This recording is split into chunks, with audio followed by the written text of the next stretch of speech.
E aí, galera? Sejam muito bem-vindos ao nosso canal Opiniões Tiradas do Toba. Aqui a gente fala de tudo e mais um pouco, mesmo que às vezes as opiniões saiam do fundo do baú ou do Toba. Por que não, né? Hoje, vamos dar uma volta na série que todo mundo estava doido pra ver sobre Ayrton Senna. E, olha, tem uma galera soltando opiniões por aí. Algumas são sensacionais, outras, e bem, vamos dizer que são questionáveis. Então, vem com a gente nessa. Primeiro, as cenas de corrida. Pensa numa parada bem feita. As imagens são tão boas que parece que a gente tá vendo os carros de verdade acelerando na tela como na época. Top, né? Mas, aqui entre nós, a série dá uma acelerada na história do Senna e, sinceramente, parece que não conseguiu conectar o ícone com a galera. Para quem não conheceu ele, fica a pergunta, mas por que a gente ainda considera o Senna um herói? O que ele fez de tão especial? A série focou muito no piloto e não mostrou tanto as nuances dele fora das pistas. Tipo, cadê o lado humano do cara? Quem eram os amigos do Senna? Cadê o lado brincalhão e moleque do cara, que trollava e era trollado por todo mundo? Quem era o ídolo do Senna?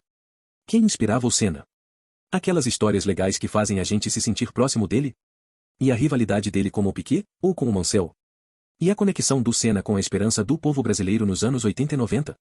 Isso tá meio de lado, galera. Bom, para começar a falar dos pontos negativos da série, preciso confessar que o Senna é o meu ídolo no esporte. Mas, e na minha opinião, uma série bem feita sobre ele teria que ter umas 10 temporadas. Começaria com Chico Landi, passando por Emerson Fittipaldi, bicampeão e um verdadeiro monstro das pistas, Nelson Piquet, tricampeão e um piloto absurdamente inteligente e vencedor, e também um rival do Senna, e mostraria o Senna bem pequeno no kart, se esbaldando nos treinos na chuva. Como eu não posso criar a série como eu gostaria, vamos conversar sobre o que foi apresentado. A série passou muito rápido pelo início da carreira do Senna e não mostrou a base toda dele no kart, especialmente os treinos na chuva. A série só mostra uma cena dele treinando e, sinceramente, não dá aquela sensação de que ele se dedicou de verdade para aprender a guiar em condições adversas. Senna era super conhecido pela sua dedicação aos treinos e pela preparação intensa que tinha para as corridas. Se você esconde uma parte importante da personalidade dele, acaba perdendo a conexão com a galera, principalmente com quem não o conheceu na época. Outro ponto que nem foi mencionado na série foi a corrida da Fórmula 2 em 1982, no circuito de Snetterton, na Inglaterra, que ele venceu sem freios. Isso mesmo, sem freios. Na verdade, ele não tinha os freios dianteiros, e em carros de corrida, isso é crucial. De acordo com o Google, os freios dianteiros representam cerca de 80% da força de frenagem. É quase como se ele estivesse usando um freio de carro de rolimã para parar um carro de corrida. Um detalhe que ficou de fora foi o Grande Prêmio da África do Sul, na estreia dele na F1, onde ele saiu direto da pista para o hospital por causa do desgaste físico. Isso fez com que ele procurasse um profissional para cuidar da sua preparação física. E as corridas no Brasil em que ele não ganhou? Isso poderia ter intensificado a emoção dos telespectadores quando ele finalmente venceu em 1991, com apenas uma marcha. A corrida de 1991 poderia ter sido mais bem explorada, aumentando a dramaticidade e a conexão, além de fazer a galera entender melhor o mito que surgiu por trás dela. A série deu pouco espaço para o contexto político e social do Brasil na época, o que ajudaria a entender melhor a idolatria em torno dele. E nessa linha, faltou mostrar como começou a tradição da bandeira do Brasil nas vitórias. Essa história começou em 1986, depois que a seleção foi eliminada pela França na Copa do Mundo. Ele até virou alvo de piadas dos mecânicos franceses e no dia seguinte, venceu a corrida carregando nossa bandeira na linha de chegada, no circuito de Detroit.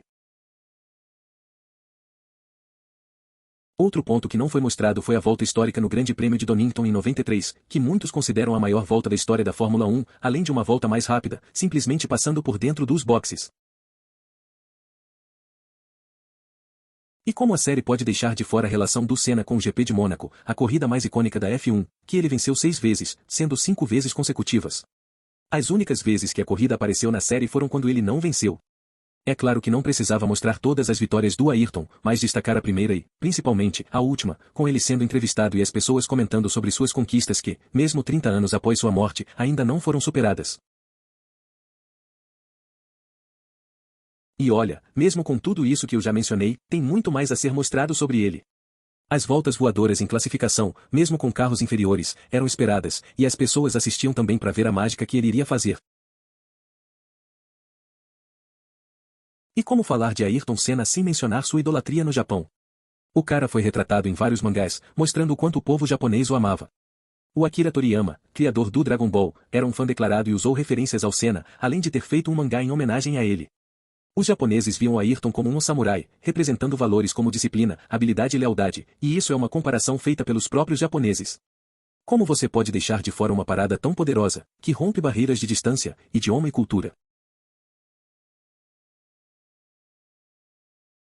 A série também poderia ter explorado mais os talentos de seus adversários e as rivalidades, trazendo um contexto da época e dando ao público uma noção do que foram cada uma das suas conquistas, mesmo aquelas que não foram vitórias.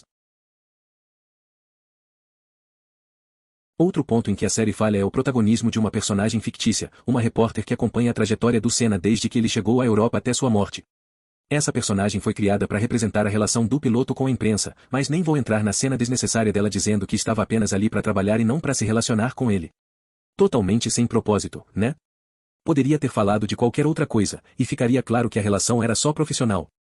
A criação de uma personagem fictícia para representar toda uma categoria de profissionais apaga da história quem, literalmente, a escreveu e contou.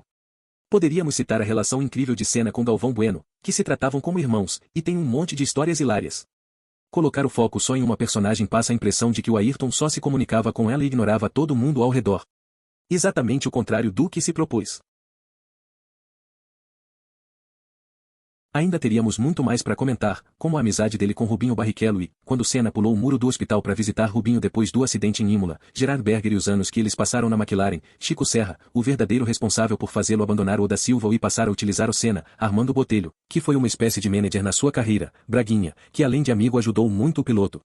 A série poderia ter dedicado menos tempo a mostrar Senna sendo o perseguido e mais coisas de sua personalidade, seu lado empresário, filantropia, até mesmo os defeitos e falhas que ele tinha, como um ser humano, e acho que isso só engrandeceria a sua história e o humanizaria mais. O que faz de alguém um herói? Além da capacidade de inspirar pessoas, ajudar, ter empatia, coragem, e muitas outras qualidades que podemos dizer, certamente podemos concordar que salvar uma vida é digno de heroísmo, ainda mais quando alguém arrisca a própria vida para isso. E foi isso que Senna fez, em 1992, quando Eric Comas bateu forte na curva Blanchimont no circuito de Spa-Francorchamps, na Bélgica, ficando imediatamente desacordado. Ele saltou de seu carro e foi correndo pela pista, em meio a outros carros que vinham e desligou o motor do carro de Comas, evitando que ele explodisse e o piloto morresse. Como a série conseguiu omitir esse fato da história? E por último, mas não menos importante, a morte do Senna poderia e deveria ter sido mais bem trabalhada. Deveriam ter mostrado a tensão nas ruas e a comoção quando a notícia da morte dele foi anunciada. A história do transporte do caixão, que não foi tratado como bagagem, mas como passageiro, e o seu velório, com uma cena que até inspirou um momento do filme O Homem de Ferro, em que sua irmã segura o capacete dele junto ao rosto e chora. A fila de pessoas se despedindo e a presença do Alain Prost no velório. Enfim, a série sobre o Senna tem, sim, vários pontos positivos, mas também imprecisões históricas, sociais e culturais que acabaram nerfando o fenômeno que foi Ayrton Senna. Optando por não mostrar o seu lado generoso, divertido, briguento, obstinado, por vezes com excesso de vontade e ao optar por não mostrar suas virtudes e suas falhas, ao não mostrar inclusive suas derrotas e seu processo de amadurecimento, a série opta por diminuir a própria capacidade de impactar o público, e trazer de volta, para uma nova geração, um sentimento que não morreu em maio de 1994. Se você ficou comigo até aqui, não esquece de deixar o seu like e se inscrever no canal para não perder os próximos conteúdos. Obrigado. Até o próximo vídeo.